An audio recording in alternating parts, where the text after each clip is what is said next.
to this presentation on personal emergency preparedness. Thanks for taking the time out of your day to be here.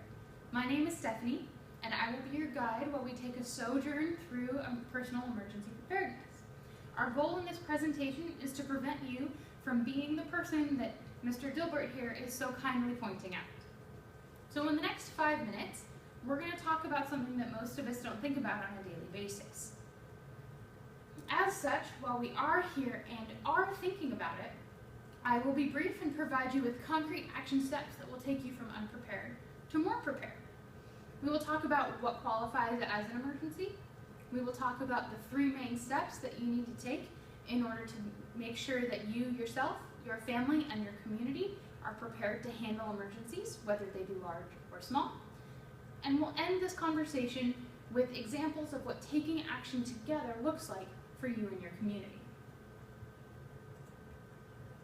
So what is an emergency? In reality, emergencies can be very small in scale, they can be very large in scale, and they can be anything in between. They can involve you as an individual, they can involve the entire populace, or they can involve a smaller group of people within that. So really, an emergency can fit all situations. So emergencies have been defined differently by different people over time. My personal favorite is how the United Nations Department of Humanitarian Affairs defines an emergency, which is a sudden and unusually unforeseen event that calls for immediate measures to minimize its adverse consequences. So in short, an emergency is a situation where an event occurs and the person or people involved are not properly able to respond to that event. So how do we respond to emergencies? So the first thing we do is we make a plan, we build a kit, and we get involved. So one more time, what we do is we make a plan, we build a kit, and we get involved. Step 1, making a plan. So what risks threaten you in your community or neighborhood? We need to make a list of how they might affect you. Are they natural causes? So hurricanes, flooding, winter storms, earthquakes, or are they human-caused hazards, such as hazardous materials or transportation accidents? Which of these are more likely to happen in your community, more likely to happen to you?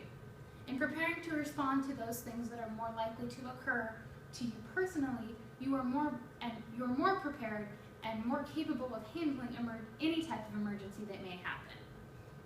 So some things to consider in your plan are: do you live alone? How good is your sense of smell? Do you have any physical, medical, thinking, or learning limitations? Has your sense of hearing or vision decreased over time? How do we personally minimize these risks, and what actions do we take in order to keep those risks minimal? Next steps would be to make sure that your communication is solid. So one thing to do to make sure that you are notified when an emergency occurs is to have a NOAA weather radio. They come in all sizes, all kinds, and they're really pretty. Some of them can be really pretty cheap. In addition to NOAA weather radios, there's also the King County RPIN system, which is the Regional Public Information and Notification System, as well as the City of Bellevue alerts. And these can come in the forms of phone calls, text messages, emails. They can also utilize the classic emergency alert system, which is television and radio. They do a pretty good job of trying to get the information out. So step 1, build a kit. So, my apologies. Step 1, make a plan. Analyze risks, determine those actions, and then make sure your communication is on par and is key. Step 2, now we are building a kit. So what is an emergency kit? An emergency kit can be really anything that, small or large, that contains your emergency supplies. It's really your go bag that you're going to grab on the way out the door during an emergency. They can be a backpack, it can be a large wheeled container, whatever works for you. A basic backpack kit should contain the following. Bellevue recommends enough food for 5 days. Some organizations say anywhere from 3 to 7 days, but we recommend 5. A list of current medications along with the medications themselves. We want flashlights with spare batteries. That NOAA weather radio that we just talked about, we want that in there.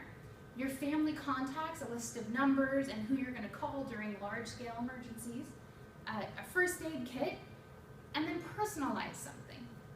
I usually bring in mine a Snickers bar or some Hershey Kisses or something that makes me feel a little bit better when I'm stressed out. Also, don't forget about your pets. Bring registration, tags, paperwork, and some food and water, because we know through studies that have been done in the past that if we can't bring our animals with us, we're less likely to leave the site of an emergency and take care of ourselves and our community if we can't take our pets with us. So step 1, make a plan. Step 2, build a kit. Step 3, get involved. This can be as simple as getting to know your neighbors. I'm sure everyone here in this community wants the best for everybody, so we want to be safe and prepared to take care of ourselves and everybody else. You can throw an emergency preparedness block party, and then everyone can talk about their abilities and their concerns.